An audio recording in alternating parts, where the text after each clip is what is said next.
ideia como o Aleph perguntou, as pessoas falam que ela não entende porque Jesus morreu. Aí o texto de Romano diz, e essa ideia, né, de que as pessoas tentam se justificar dizendo assim: não, mas eu cumpro as coisas, eu não faço mal para ninguém.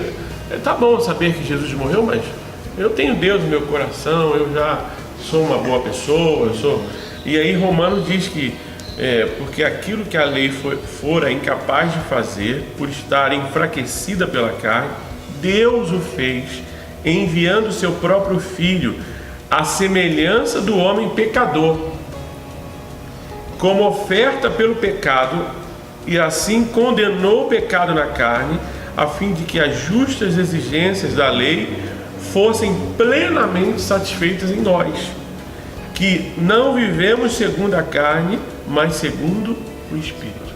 Então é importante a gente entender o seguinte: tudo que eu faço, tudo que for proposto para fazer e que fora proposto no passado, foi incapaz de salvar o homem.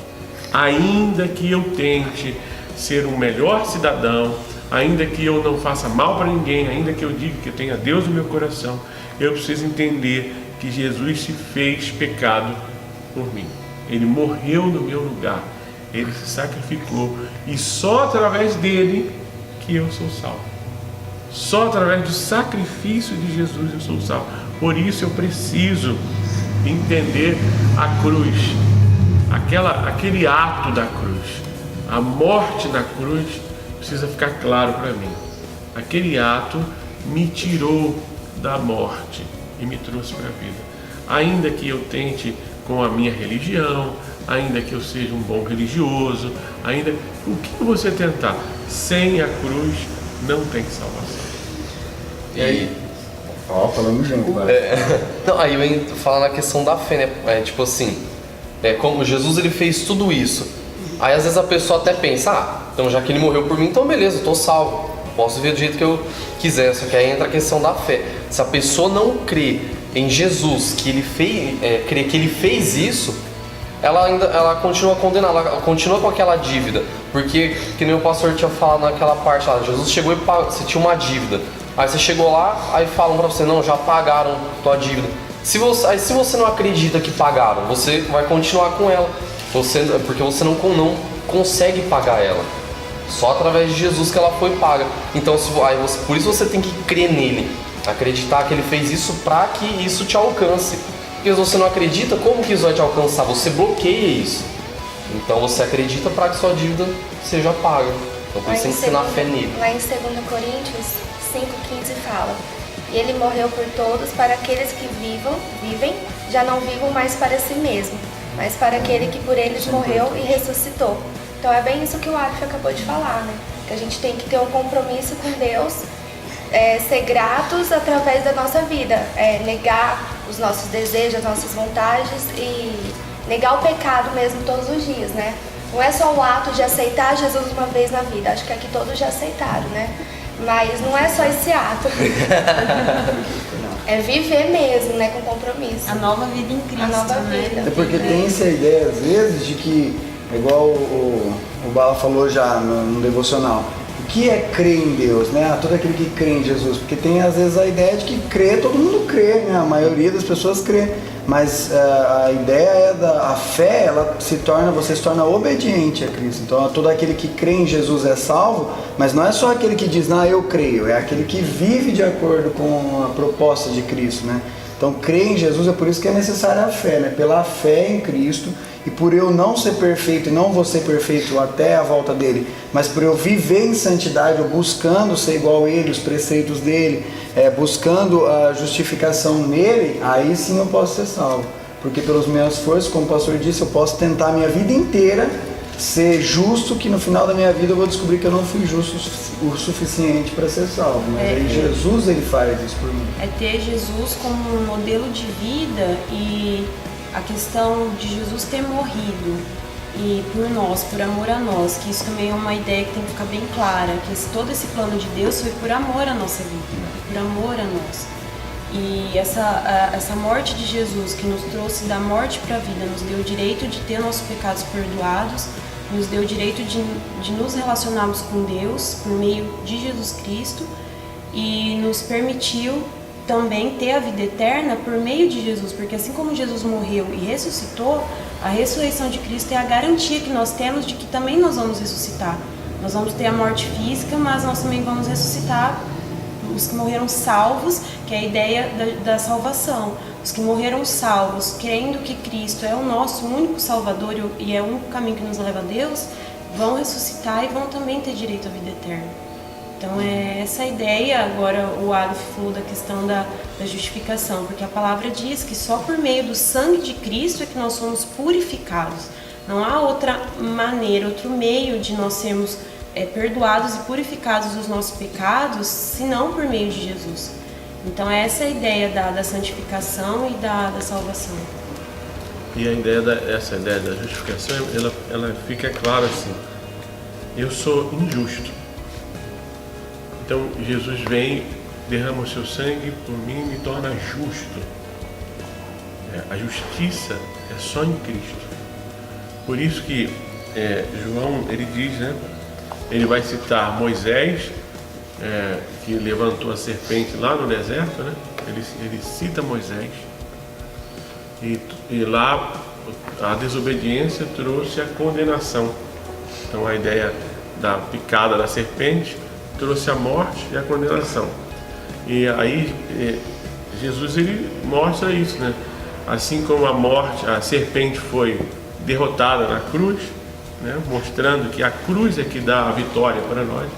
E aí João 3,16 diz que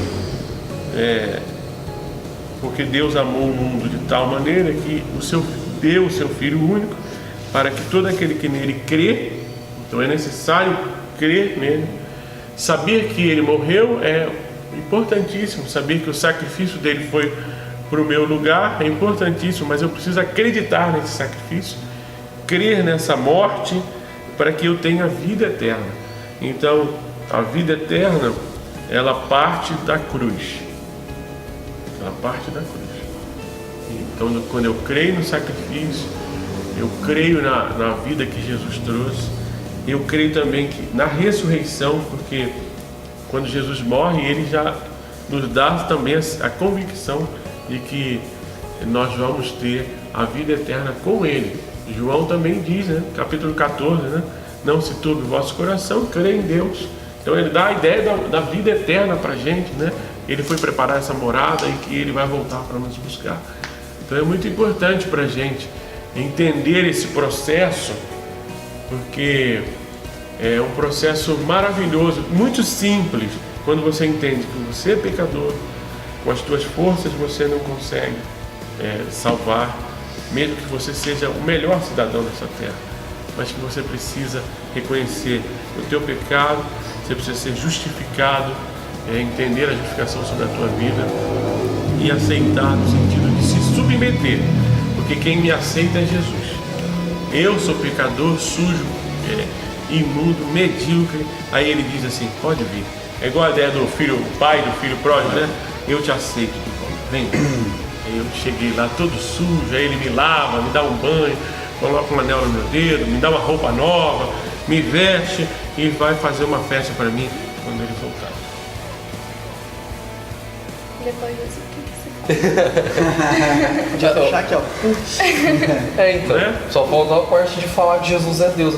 Mas aí... Fala que Jesus é Deus. Não, mas eu sei. tipo, da hora que Fala aí, não, porque ele quer falar. Deus, fala, Jesus é Deus, vai, pra tu falar aqui, tem que ficar registrado hoje. Não. Aqui em Isaías 9, capítulo 6, fala assim, ó: porque um menino nos nasceu e um filho nos foi dado, e o governo está sobre os seus ombros, e ele será chamado Maravilhoso Conselheiro, Deus Poderoso, Pai Eterno e Príncipe da Paz. Ou seja, um menino nos nasceu, tô falando de Jesus, e ele será chamado, que é o Deus Poderoso, Pai Eterno, Maravilhoso Conselheiro, que ele é o Espírito Santo também, a Trindade. Então Jesus, ele é Deus, ele não foi só um cara bom, não tem comparação com Jesus, ele é Deus.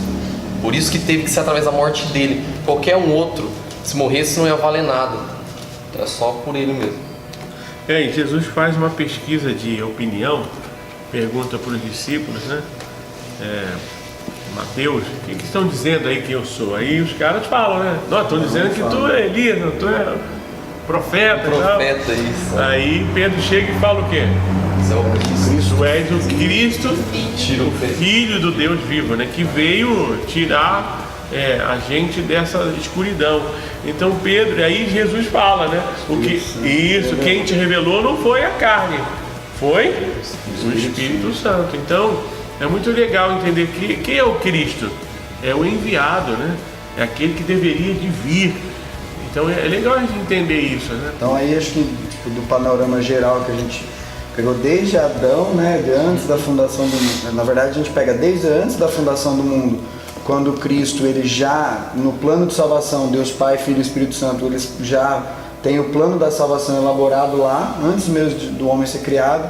O homem acaba caindo por conta do pecado, e aí Jesus, o próprio Deus, vem para redimir o homem, para levar ele novamente à presença de Deus, né? Então acho que ficou bem amarrado aí esse assunto. Acho que dá pra gente ter pelo menos pra gente começar a pensar e entender esse assunto aí, né?